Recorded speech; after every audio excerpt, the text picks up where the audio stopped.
Before we begin, I just want to say a little note of congratulations to Kathy Johnson. So glad you're here and on board. So do we have any public comment, City? Not at this time. Okay. Well, if you'll please call the first agenda item. First item is discussion of RZ 1601 to amend the Deerfield Form-Based Code, Chapter 64, Article 20, Article 1, General. Ms. Kathy Field. Thank you. There we are. Mr. Mayor, members of the council, I'm putting before you the existing map that shows the Deerfield Form-Based Code, and staff is recommending a text amendment to this code. And let me just sort of walk you through the areas that would be affected. As you look at the from the top at the intersection of Bethany Bend and Route 9, you'll see in that area sort of a triangular area that heads south through the Stone Creek Church property, and it's encased in dotted line. Then as you move to the very bottom, to the insert at the bottom, which is that area between Cogburn and Hopewell, you also see that area encased in a dotted line. And then lastly, which was part of the Route 9 North addition to the form-based code, on the insert in the top, you see also that whole area that we studied as part of the Route 9 North encased in that dotted line. What these dotted lines mean is they delineate maximum two-story building height zones. Now, the code also says that in addition to the fact that they're limited by their height, which also means they're limited by setback and parking requirements, that they are not allowed to be a receiving site for any TDRs. The staff finds this to be an onerous requirement. The only exception to this, we feel, is the area of the top insert, on the top right insert, which is that area north of Bethany Bend, which was part of the Route 9 North study. And that's because that visioning for that area specifically said they did not want it to be a receiving site for TDRs. However, there was no mention of it in the area south of Bethany Bend, all the way down, that's enclosed in those dotted lines. And we really feel that since it was not mentioned in the visioning study and that the two-story limitation is certainly sufficient to control the form, because really this is a form that we're looking at, and the parking certainly limits the amount of development, that is sufficient, as well as the setbacks, that's sufficient. And if a developer can fit some additional density through the TDR program, that it should be allowed. And that essentially is our request for this text amendment. Rick? Kathy, south of Bethany Bend, I understand north of Bethany Bend because most of those abut residential areas, and and I fully support going that route. On the south side of Bethany Bend, that's kind of where the Shell station is today. Is that where I'm looking, or are you talking about way down at the bottom of the map? I'm talking about both. It includes from Bethany Bend. If you look at that area all the way down from Cogburn to Route 9 and then a little across the street, down as far as the Stone Creek, is the southern boundary of the Stone Creek Church. You see that dotted line? It looks like a big triangle. Right. That area there, as well as the insert at the bottom, which is still part of Milton, it's still part of this Deerfield overlay, and it's essentially an area geographically located between Cogburn and Hopewell, along Route 9. You see Route 9 sort of goes from west to south. I'm sorry, I don't have a pointer, otherwise I'd... and so I have to verbally describe it. So you're saying that would include south, for instance, correct, south of where the Shell station is, the property that backs up to Bethany Creek south today is undeveloped? All the area that's within that, yes. So basically from Stone Creek north on both sides of Highway 9. Correct. And all the way over to Cogburn on the west. Over to Cogburn also. Right. And then includes those small parcels, and that's really where we've had the request, is down at those parcels in the insert at the bottom. we have had a request for someone to put additional density, and he would need a TDR. And we felt that if you're limited by the two-story, and the reason that he wants a TDR is because he's got a basement level that he could use that would count toward his density requirement, would not increase the height at all. It would still be 2 stories, but he'd be able to use his basement level as well. But he would need the TDRs to do it. And so we felt that the 2-story height limitation was sufficient. Karen? Pardon me. I can see it on the southern part. I have a problem with increasing the density when it's adjacent to single-family residential, and it's detached homes. So I have a problem when if it backing up to a single-family subdivision, especially a subdivision that's on a 1-acre lot, having a increase in density for those particular parcels. Because I think that's just, then you really don't have any kind of transition. You're going straight from a single-family residential on a 1-acre lot to something extremely dense and, using the TDRs, and I think that's just a little too much. Yeah, and I'd echo what Karen was saying too. When we get down closer to where we really have commercial area, that's a different story than up in that area, because I know that includes like back towards Bellmead Farms. There you've got over on Cogburn, you've got subdivisions in that area also. I'd have a concern if we increase the height and start to allow increased density, because then we're just packing in right where we have no transition. That's one of the things that we fought hard to try to have transitional density. Right. Now, the height would not change. It would still be limited to 2 stories. But with the TDR, what does the TDR would give them additional density? If they could fit it in within the 2 stories, and my example was that we have proposed development where he could fit the additional density into the basement level, which we don't because of the way the land slopes. He has a walkout basement, so he could put some of his business down there, but he would still be held to a 2-story maximum. Okay. So if he did not have a basement, he would build up. But If he didn't have a basement, it would be moot because he Two-story would need total, the didn't additional count the basement as a- density. Right. It's the basement that's driving the request, and he's still at 2-story, which meets our requirements. Like I But said, I have no trouble with it when it's not adjacent to single-family residential, especially that on 1-acre lots. And then I just feel like you've got to have some kind of transition going from that higher density down to the lower density. Can we specify that in any way? Would that be possible to where, depending on what it does abut, the type of properties? Or would that get a little too complicated? Yeah, I mean, I think that's certainly possible to limit it to places, to parcels that are not bounded by a single-family residential district, I believe is what your point was. Yeah, and, I mean, a single-family residential district that's on a 10,000 square foot lot is different than a single-family residential district on a 1-acre lot, as far as how what kind of transition it is. I think I would limit it to something that's where you don't have it adjacent to a single-family residence on a 1-acre or lot. Is this Joe, a- hold on, Joe, you had something? Yeah, so I just want to make sure I'm understanding. And unfortunately, the map is, I think, just a little too small to, but we can fix that. The outward appearance of the structures don't change. Correct. The density is picked up through the use of a basement level, which normally wouldn't be allowed. And We wouldn't be counted. We don't count the basement level in terms of height. The height. No, I get yeah. that. In terms of Right. density, or Yes, right. He wouldn't have enough density with just the 2 stories to do what he wanted to do. He would need additional density that he wants to pick up through the use of the TDR program. right. So that translates into an exterior issue. I mean, because think about it. If we're not changing the height, I mean, it's Right.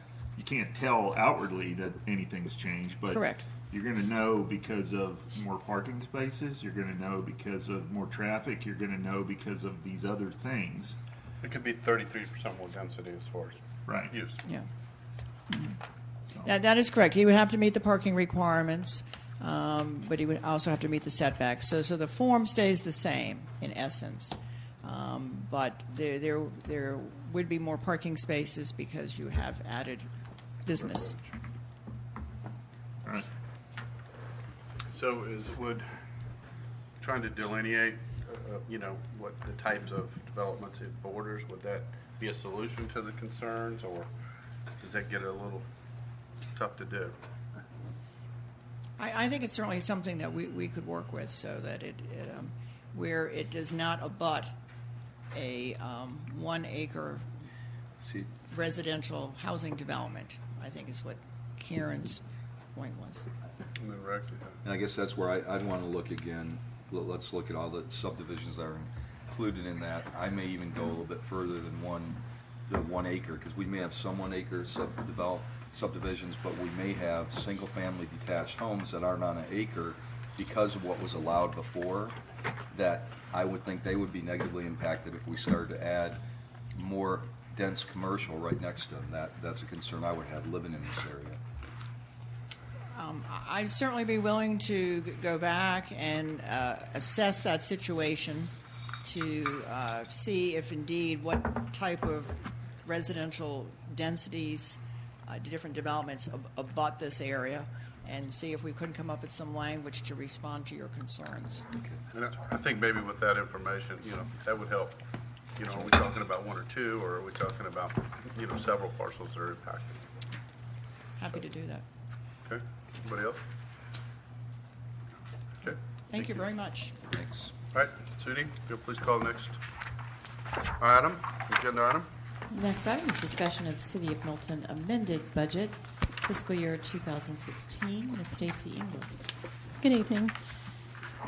This year's mid-year amendment is kind of small whenever it looks at the general fund, but it gets a little bit bigger whenever you look at the capital projects fund. So in the general fund, there's an expenditure appropriation increase of $19,006. And I will go through the departments to kind of explain what's going on here. So GIS services are currently being provided by an intergovernmental agreement with Johns Creek. And they have expressed a desire to end that agreement with us because they found they need the position full-time over there. We've been splitting a person between us and them. So in order to do that, we are decreasing the line item in the IT budget for the IGA of $25,900. And over in the Public Works Department, we're adding a position there. We're requesting to add a position there for a GIS manager. And I can skip right over to the Public Works Department for that. So if you look in the Public Works Department, you'll see salaries and wages totaling $54,981 for the remainder of the year, and $1,925 request for travel expenses to a GIS conference. I believe, are we also looking at the outsource option? Yes. We are also, while we're looking at this option of hiring a GIS manager, which we have actually started publishing that position because we do need a GIS person, we are also going to explore an outsource option. We're going to issue an RFP requesting outsource providers to give us a quote on what it would cost to provide that service. Because I know that we always look at, anytime that there's a position that we need to fill, we look at an outsource option or bringing it in-house and weigh those pros and cons to make sure that we are doing the best for the city. So we're requesting it now, but it may be in a different area, depending on how everything shakes out between hiring a person on in-house or outsourcing it. Okay. Is there any questions from council just on this GIS position and the need for it? Okay.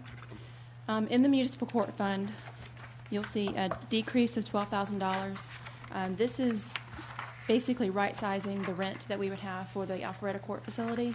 It's $3,000 per month, but since we've not occupied that facility for half of the year, we are decreasing it by $12,000.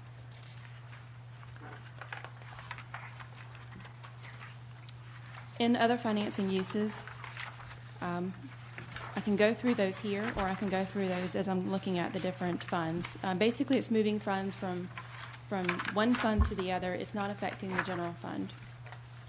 And instead of going through those right here, let me kind of explain them as we go through and look at the individual funds that it's affecting. So in the E911 fund, this is where you get to hear me admit that I made a mistake. I don't mind admitting I made a mistake. I have a problem with making a mistake. When I did the calculations for those spreadsheets, I picked up the wrong ending fund balance from the previous fiscal year. I picked up the $479,000 ending fund balance for the beginning fund balance in FY16. That was the ending fund balance in FY14. I should have picked up the ending fund balance in FY15. So it's a significant difference. So we actually don't have enough money to transfer from the E911 fund to the capital projects fund to cover the radio costs that we needed for this fiscal year.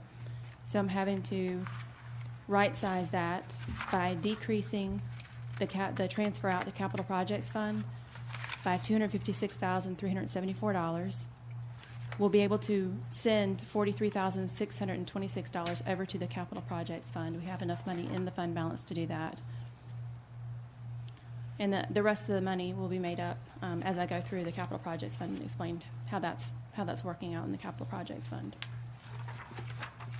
Is there any questions there? Questions on that so far? Okay. Terribly sorry for that miscalculation.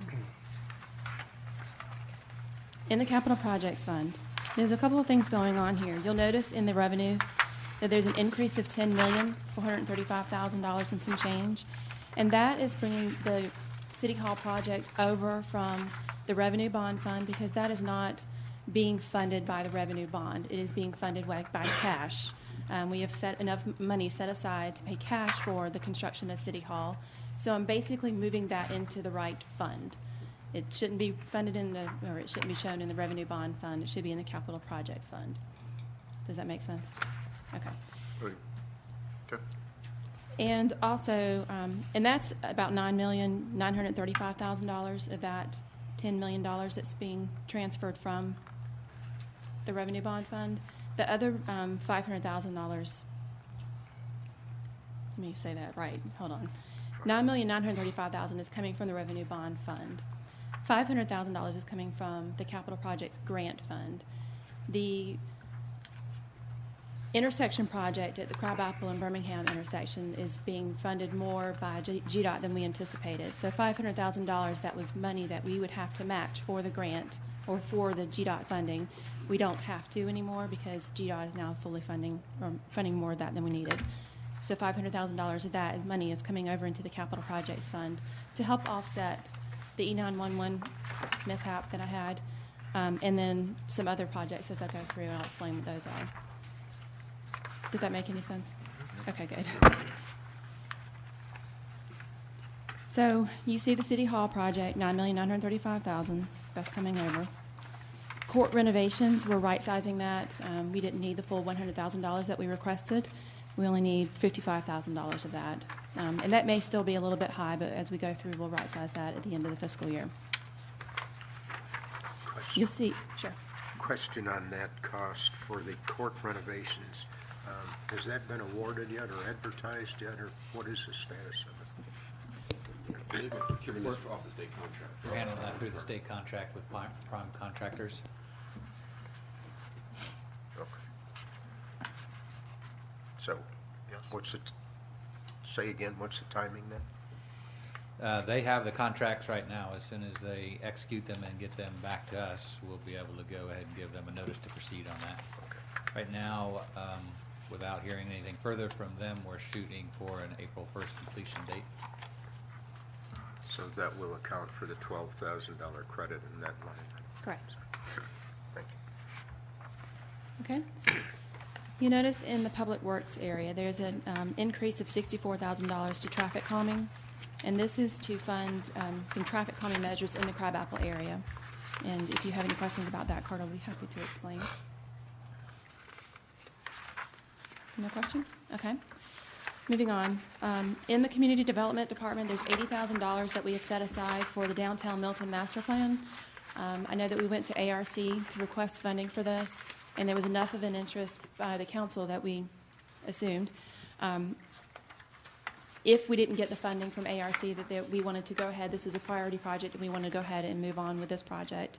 We have received notice that we've not received the grant funding from ARC. So $80,000 is in the budget this year for the Downtown Milton Master Plan. Any questions? And what's the status of advertising it and bringing on board a consultant for that? Kathy? Once the funding is in place, if indeed you should decide to fund it, we will then move forward. We've already started writing the RFP, so we can move forward pretty quickly with advertising it once the funding's in place. Thank you. That is pretty much all I have for you this evening. If you have any other questions, I'll be happy to answer them. Any other questions? So do you have any public comment? Not on this item. Okay, Steve. Karen? Just a couple general questions. Number one, I didn't see any budget amendments to account for the impact fee ordinance that we passed right at the time the budget was being done. Do we have any idea how much those impact fees will be, and is there a reason we did not include them in this amended budget? We've received some impact fees. I don't have those exact figures right now. But, I mean, anything that we use, the impact fees, we have created an impact fee fund. Okay. And anything we use the impact fees for will be for the specific purpose that we're collecting them for. So anything parks and recs and fire station, and I can't remember what else. But we're looking at those right now and creating the accounts that we need to create. We can certainly add them here. We can add them at the end of the fiscal year. When do we expect to have the final numbers for the year end from the auditors? They have just completed their field work, and they are putting together the financial statements. Hopefully by the end of this week, we'll have something from them, some drafts from them, so that I can go through and make sure everything looks good. But everything should be, the deadline for publishing the CAFR is March 31st. Okay. Do we have any idea yet what those numbers are going to tell us as far as what the increase to our fund balance was at the end of the year? I think I can run those numbers. I didn't get them for this because I didn't have them whenever I was preparing this document. Okay. But I think that we have enough of an idea. Everything's booked the way it's supposed to be booked now, that I should be able to run those numbers and get that information for And there you. weren't any real surprises with the audit? No, not any real surprises. There was a few. I'll tell you about it later. I mean, I can tell you about it now if you want to. When we signed the lease, or I guess we amended the lease for Fire Station 43, and we added the option to purchase it at the end of it, that changed how we were supposed to book that, and so that has to be a prior year adjustment. That was one, and I think there was one other small adjustment that we had to do for that. So. In the accounting world, surprises are not usually good surprises. So. Okay, well, we all understand there's always two ways to do something, and that's their job. They're going to find something. They're going to find another way to do something. So They're not always accepted, but they're always surprises. Well, just for the record, because we're here with this little hearing and work session, this budget will come forward for final adoption and consideration and public hearing a week from Wednesday. Okay. All right, anything else? All right, Sudie, we have no public comment. So if you'll please call the next item, Sudie. Next item is discussion of City Hall construction. Mr. Carter Lucas.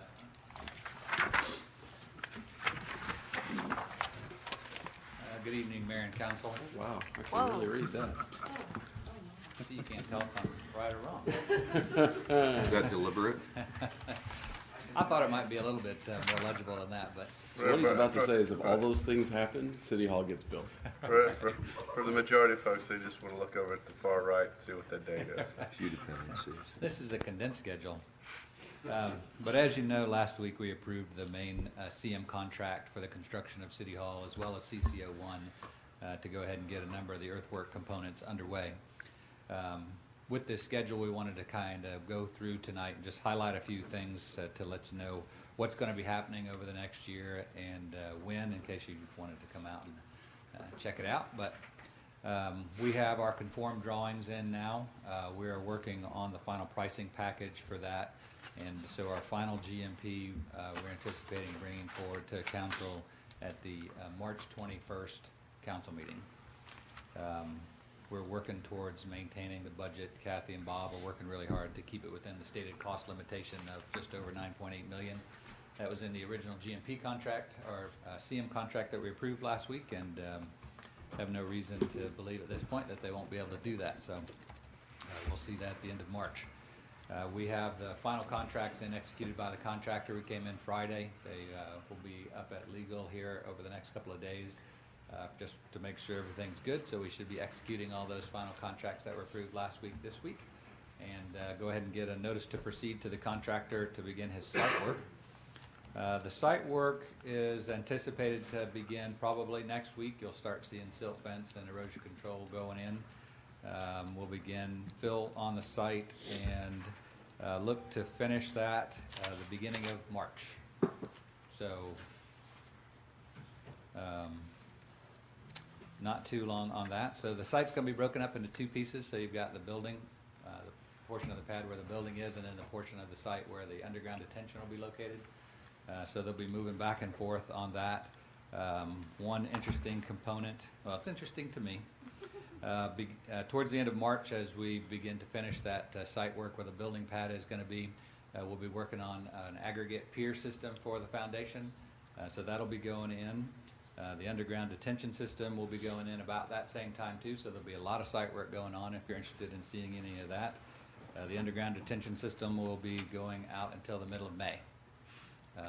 So that's of interest to me. Hopefully it is to you. At that point, we'll begin the structure. The building will start going up middle of May. We're looking at drying in the structure in the beginning of September, and an overall substantial completion mid-January of next year.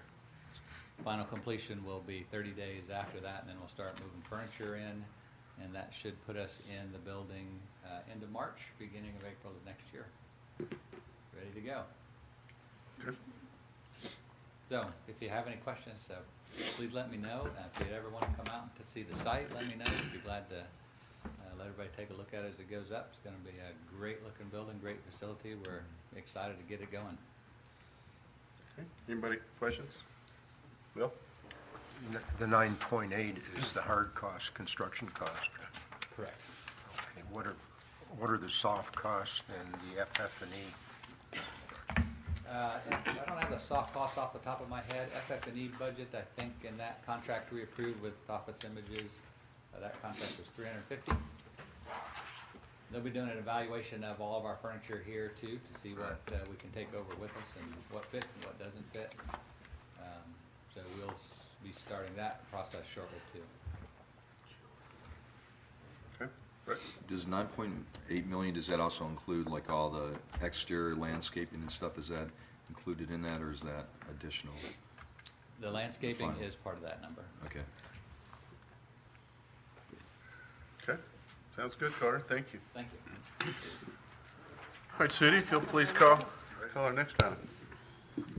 Next item is continued discussion on green space bond. I do have one public comment on this item, and that comes from Mr. Jack Linden.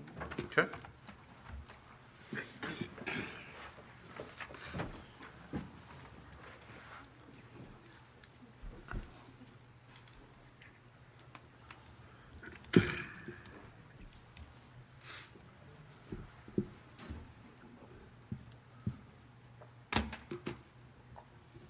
Sorry for the delay.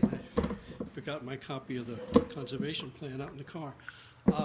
Jack Linden, I live at 14810 East Bluff Road, and I had a couple of comments about the discussion of the green space bond. First of all, I'd like to say I appreciate the fact that you put it on the agenda. I think there's some real important things to be outlined here in terms of what plan we're going to be using moving forward, just how it's going to be done, who's going to do what, that sort of thing. And I think it's terrific that you're talking about it tonight. Over the past couple of weeks, I've spent a good deal of time reviewing Tom Daniels' conservation plan. And I must say, in the year and a half since I read it, I've forgotten a lot about what was in there. And I'm really impressed with what's in there, both in terms of his ability to take all the things that have been done in Milton over the past 8 years and review those and summarize them, but also just in thinking about all the different studies that have been done that really give us a good basis for a green print. And those things are, for example, the comprehensive land use plan, the Parks and Rec plan, both of them, the trail plan, those sorts of things. They form a really good basis for what we can do with putting together a green print that we can present to the public and ask them to vote to increase their taxes for.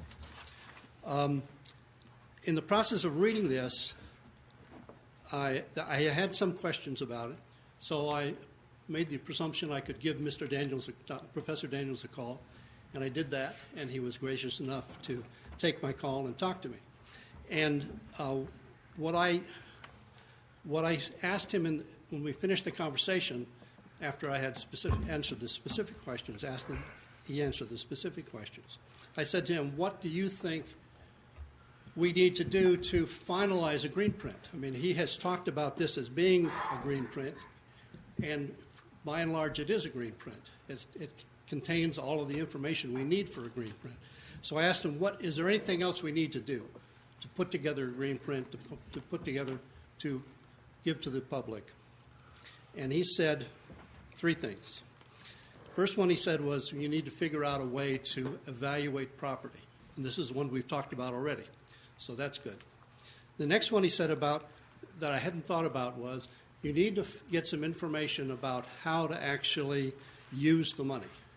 So, for example, how much of it's going to be spent on TDRs, how much of it's going to be spent on conservation easements, how much is going to be spent on actual acquisition, and even further than that, how you might be able to use use resources that exist, for example, for matching funds, because as much as $25 million sounds like a lot of money, to me, when you start dividing it up over what Tom Daniels recommends is 2,500 acres that we need to acquire, that's not a lot of money for that amount of acreage. So, so that was the second thing. How do you get this additional money if you can? And the third thing, and this I think is the most critical, we need to figure out how to put together a plan to educate the public about what it is they're voting on. And that, I think, is the most critical piece. That requires some expertise in marketing, basically, which I'm not sure there's anybody around here who has that. If there is, that's terrific. I certainly don't. And I would like to think that we might be able to find somebody that could help us with that. I wanted to read to you on the bottom of page 6 of Dr. Daniels' plan under recommendations, the first recommendation. He says the City Council should appoint a land preservation advisory committee to work with consultants and city staff on educating landowners and the public about the land preservation options. So that's the critical, to me, that's the critical recommendation he's made. And I would very much hope that the council will decide to direct the city staff to put together a ad hoc citizens committee, just like we did for the TDRs, the form-based codes, and the impact fee study. A group of people that can advise the Planning Commission and whatever other group is involved with putting together this plan, with the help of some advisors, an advisor or a group of advisors that can help us put together that kind of a plan.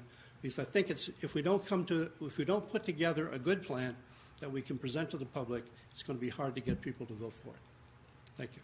Okay, thank you. Any more public comments, Judy? That's all, sir. Okay. All right, Chris? Mayor and Council, yes, by way of, I guess, just a brief presentation tonight, this was something that I had conversation or email correspondence back and forth with Councilman Lusk about putting back on the agenda tonight. So I'll take it and maybe bring you up to speed as to what happened when we went to the Planning Commission last month with the request for them to work on the priority. The prioritization of criteria as well as maybe a weighted percentage. Bring you up to speed on that, and if you have questions about who's going to do what, I think is what the questions are, and then a little bit about the timeline, we can talk about that. And then take any questions or any direction that you want to give us after that. I can tell you that I did go to the Planning Commission at the end of January, made the request that the Planning Commission begin working on a process of looking towards objective criteria by which we would use to evaluate future land transactions, whether that be, as I've said before, in fee type acquisition or the acquisition of conservation easements on all or a portion of somebody's property. And ask them to start working on that, ask them to be inclusive, and ask them to engage the public in public process as they work through that, so that they could have something that would deliver back to the council in April for your consideration as we started to move that into almost phase 2 of this bond question issue. They were very receptive to the request to begin working on this. In fact, they've put it on their next several agendas, all of them in a row, and will hold additional meetings if they need to. They've asked us to collect some information for them in the form of a community survey. That community survey is built, and that will be tomorrow's press release. I just wanted to have the benefit of tonight's discussion before we push go on that, but that survey is built so that members of the public who otherwise get our email blast or come and visit our website will have the opportunity to provide their feedback as to what criteria are important to them. It's open-ended, meaning we're not trying to put anybody into a box and saying you have these 5 options to pick from. But it's open-ended to the point that the Planning Commission just wanted to be able to have a electronic dialogue experience with those that only communicate with their government in that way. So that will come online tomorrow. We had a pretty good response rate, honestly, when we did it with our strategic plan. We'll target us a brief window of time so that we don't all of a sudden have it be one of those things where it seems like it's in everybody's face every day. But we had pretty good response when we were asking those questions from a strategic plan process, and we'll engage the public that way. The Planning Commission obviously is a publicly assembled group, and we'll be taking public comment at those meetings. So any member of the community, whether they serve on one of our other boards or committees or just generally are a Milton citizen, will have the ability to interact with the Planning Commission in that way. Certainly the Planning Commission will be staff supported as they work through that. A Land Conservation Advisory Board is probably a good idea, whether you choose to do that now or whether you choose to do that after the bond question itself is really more of a matter of the preference of council policy. You've got an assembled group now that is made up of citizen appointees that's working on this project. If you choose to establish another one or give staff that direction, that's something we could certainly very easily facilitate. I do believe that after the bond question is asked in November, that there will likely be a citizen group put together that is the recipient of the requests for certain acquisitions or conservation easements, and they can act almost as a filtering group for the council in applying the criteria that the Planning Commission comes up with and ultimately the council supports. Recognize also that as a part of this process is a very procedural and legal process. We will engage and have engaged bond counsel that will work on and for us and will work with us as we start to craft whatever the bond question is. They're experts in that. They'll be here. They'll want to hear from you. They'll want to hear from you as to those things that talk about what percentages of funds you want to use for fee simple acquisition and what you might want to use for conservation easement, what you might want to use for transfer development rights. They may ultimately find out that the question you really want to ask gives you the flexibility to choose either of any of the 3 of those as opposed to assigning a certain percentage to them. So you'll have access to the city attorney's office, you'll have access to bond counsel, and then ultimately you'll have access to our financial advisors if, in fact, the bond question is successful. I agree with Mr. Linden that one of the biggest components of any successful bond issue is the public campaign that goes along with getting the public educated in the form of what is actually being asked. I would recommend that very quickly after April, and you start to generate some of that buzz now, but really right now you don't know what you're educating the public on because it hasn't been defined yet. And I'll remind you that one of the things we can't do is advocate for this particular bond referendum. All we can do is educate. And until you know what you're educating people on, it's difficult to get into that educating world and not advocating world. So I think it's okay that you're in the position that you're in right now. I think from a timeline perspective, this is where it needs to be right now. Do not, and please, and I know I'm sitting here as the guy that's sitting at his last meeting in Milton, but keep the momentum behind where it is right now and use Carter and Stacy and Steve and Kathy and the Planning Commission. Everybody's pushing right now in sort of the same direction with deadlines that have been placed so that we have something to present to you in April so that you can start to look at these criteria. But I'll shut up at this point and just ask for questions. If you have them of me, if you have them, I'll likely defer many of the procedural ones to Stacy, or to Kathy Johnson, or we're here to answer your questions. So Okay. that will move over to Q&A if that's okay. Sure. I'll start. Matt? Yeah, I guess one question I would have, and make sure that, obviously this is our first time going through this sort of initiative, and we have a lot of great people in the community to work on this, but because of the time frame, would it make sense that we find a consultant that can help us hold our hand through this process?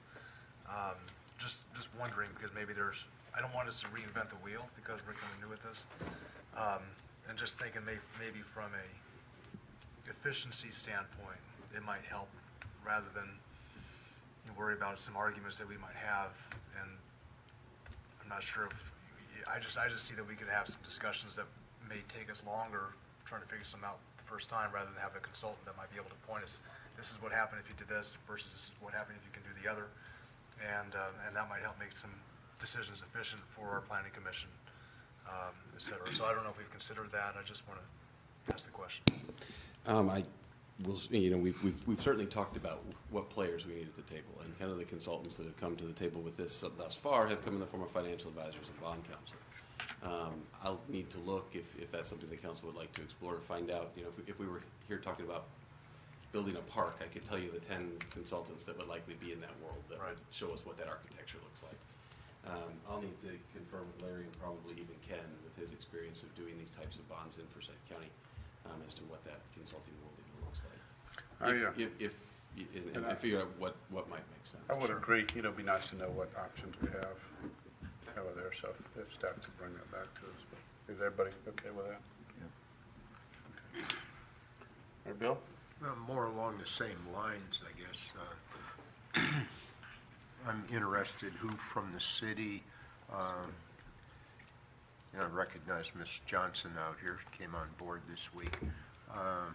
Who in the city would be the overall, what we call construction industry, the project manager or the superintendent, who's coordinating this whole effort? And I see we've got input from the Planning Commission and other groups in the city, the citywide survey, legal department, all these other in-house and current subcontractors or other departments within our city here.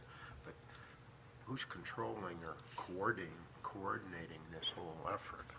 So typically when you start to get those multidisciplinary, multi-department approaches, you need to rely upon the person you have as your city manager to make sure all those pieces work together.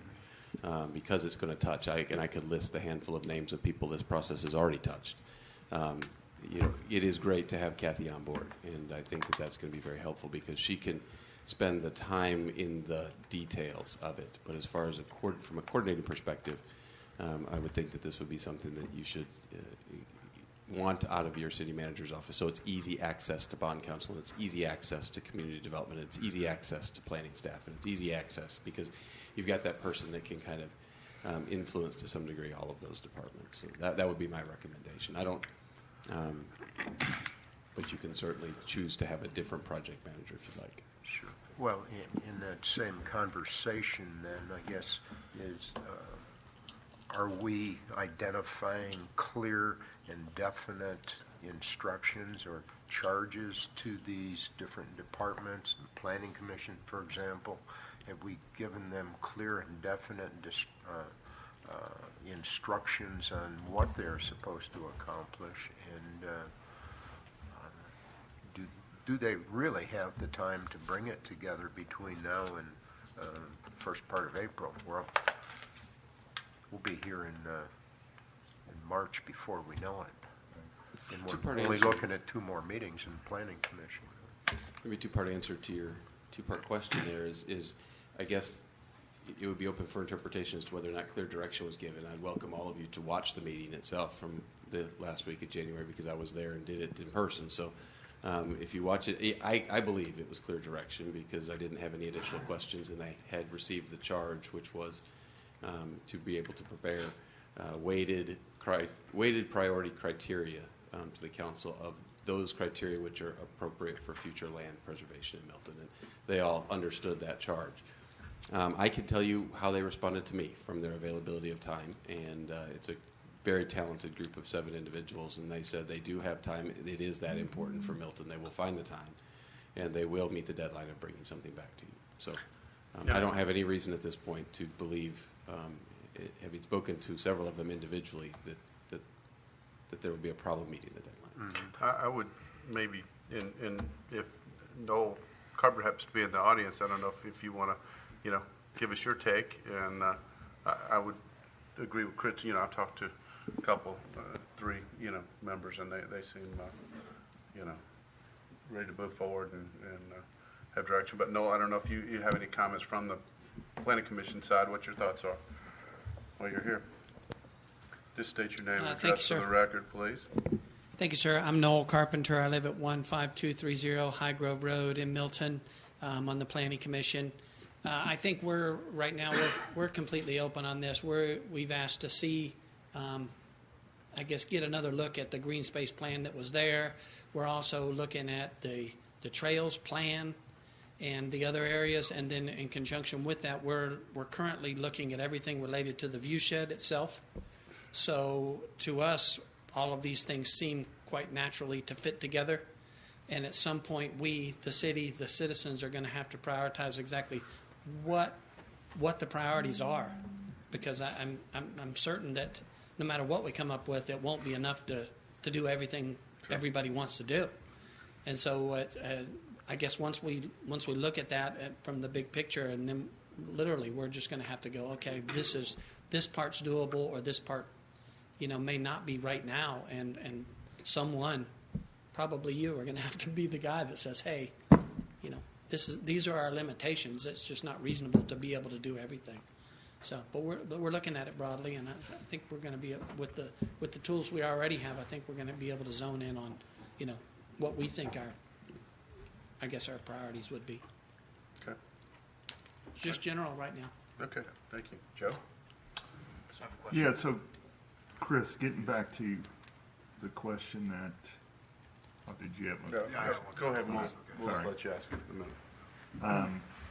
Getting back to what Bill was asking you, I mean, I understand the city manager has to play an important role here on something that, is multidiscipline and all that, but I think it's a bit much to suggest that the city manager is the point person on something like this. I think somebody needs to wake up in the morning knowing that my job is to do whatever work, or make sure whatever work needs to get done on this is getting done, and then they report to you and let you know when they need, assistance in execution or manipulating whoever needs to do what. But those types of things will happen in the community development department in this conservation manager position. I'm just suggesting to you as the council that if you're, I want you coming to me rather than you saying that. So I just wanted to make sure, because that's, when I think about it, that makes the most sense to me. Yeah. So I just for you all to interact with the process should be through your right. So yeah. So everybody gets the point. Our contact is, and everything else would be through the city manager first, but the K squares would be working together as far as the main point people. Already we've got that. Kathy, but and then through our city manager. But to answer any clarification that we'll have dedicated staff people that are, full time, waking up worrying about it every day. So. And if I may say something? Go ahead. I'm so sorry you can't. Just this is my first. come on up, Kathy, and just say your name and address just for the record, so it's on the recording. But okay, Kathleen John. Yeah, no, because she's an employee. She's an employee My bad. First time. I know. First time speaking as staff, so I'm We know not where sure you live. exactly how it goes. I have contacted Peyton Jamison on the Planning Commission and told him that I am here for him and ready to work with him and give any support that the Planning Commission needs. And I'm meeting with him on Monday, and we're going to talk about it, a plan, how I can help the Planning Commission, and anything else that you need me to do on it. I'm ready to go. You know, whether you do a consultant or not, or whatever it is, I'll help out in any way I can. I can also interact with the city attorney. As an attorney myself, I can kind of speak that legal language, so I could be, you know, work with him also on that. So, do lots of stuff. All right. Thank you. We're excited to have you here. All right, I think, Karen? I agree with Jack. I think the most challenging part is going to be to actually sell this to people, for people to understand for sure that that their tax dollars are going to be put to good use, and what this will do will actually increase their property values.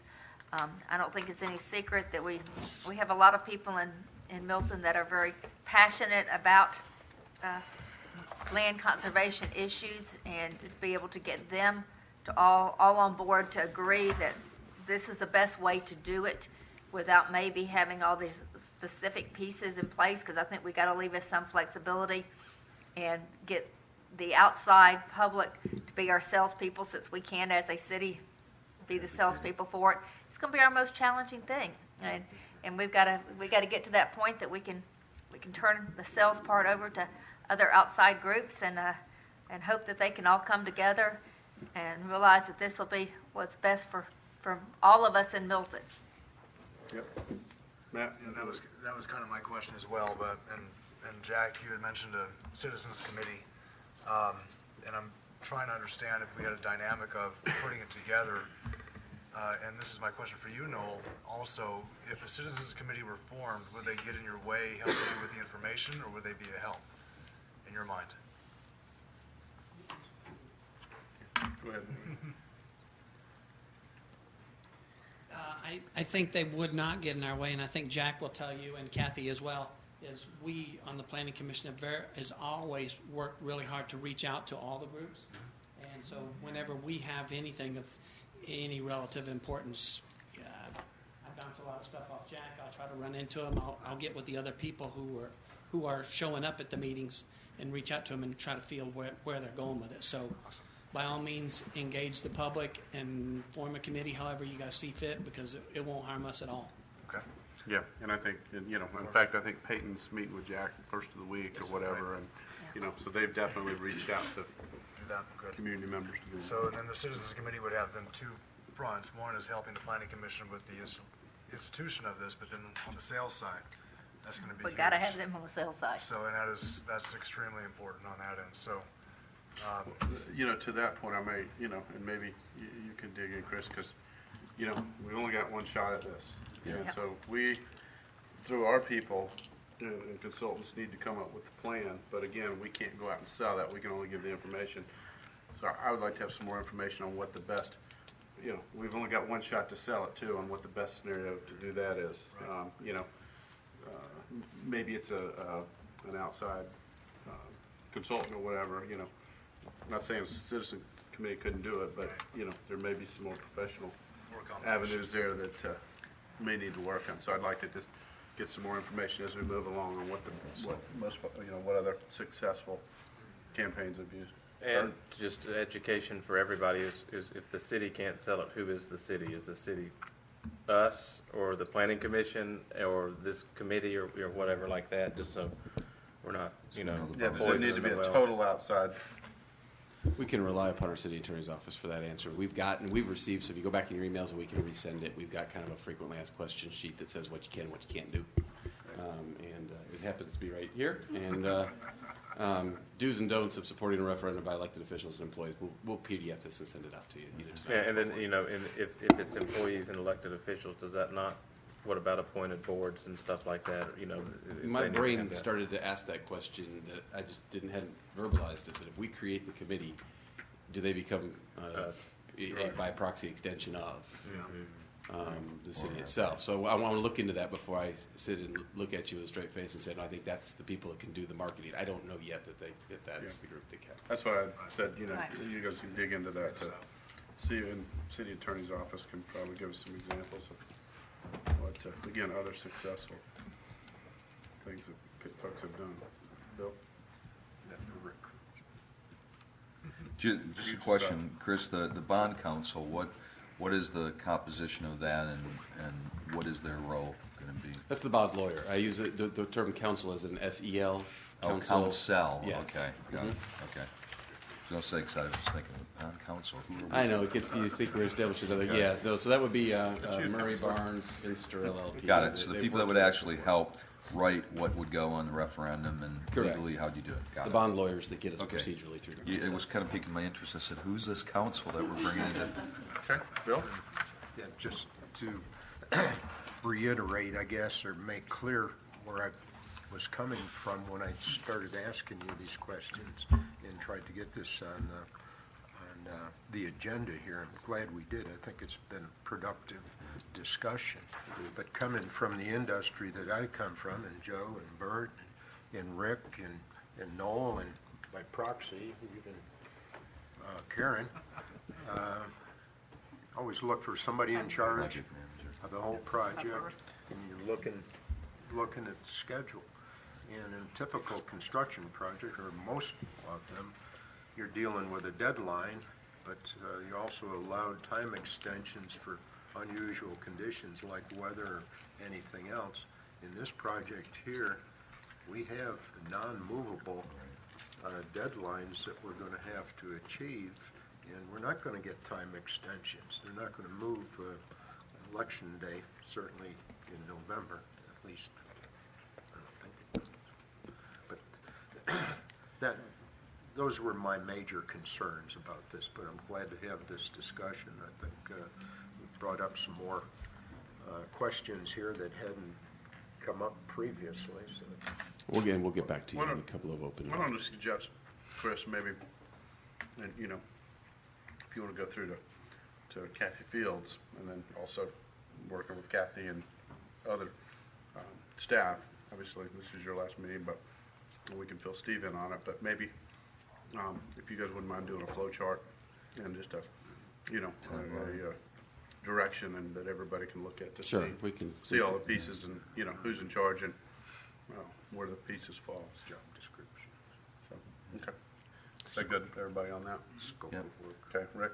And I guess the same thing too, Chris, when we talked about looking to see, are there consultants out there that you think would be qualified that really could help us? How do you even go through this? What are the steps when we're putting together a plan to work with our staff? And then have, obviously, not the consultant doesn't drive it, but somebody within our organization is driving it. But if we've got expertise, like Bill had said earlier too, we got a short window before the first part of April to get some stuff together. Agreed. Yep. I'll be bringing something back to you. We all agree to move forward on that, so. Okay. Yep, I'll be bringing something back as a recommendation. All right. Before Thank we you, go everybody. to executive session tonight, which we need to for the purposes of discussing land acquisition, I've got a sheet that I want to send with you, and maybe you can give it some thought and you can get it back to me before the end of the week. Because we are at the point of time that we have to name the address for our new City Hall building. So what we agreed to do the last time we were on this topic was to bring back some ideas. So I'm going to send you with a sheet of ideas that might at least start your thought process going. And they're in the form of 3 columns where they're in street number, street name, and street type. And you know, it's some of the things that have some local significance and relevance. We're throwing them out there so that you have a place that you can at least start to think about what we might want to name the road that City Hall is on. And if all I'm going to do with these is if you could get them back to me, I'm going to look to where there might be consensus opportunities to build, so that we can figure out if you like Main Street, you like Milton Street, but we can no longer put it off. So I'm going to have to ask you to take a look at this. If you just say, staff, you figure it out, we'll do that. But I think there's got to be something fun about creating the name that the City Hall's on forever, right? So I think that should be something the council gets to do. So. Okay. Good. I just want to make that announcement. I'll have this for you. Okay, I'll need a motion to move into executive So moved. Second. discussion to discuss land acquisition. Does I have a motion? Second. Okay, got a motion and a second. All in favor, please say aye. Aye. Aye. It's unanimous.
Sounds like it's gonna be expensive.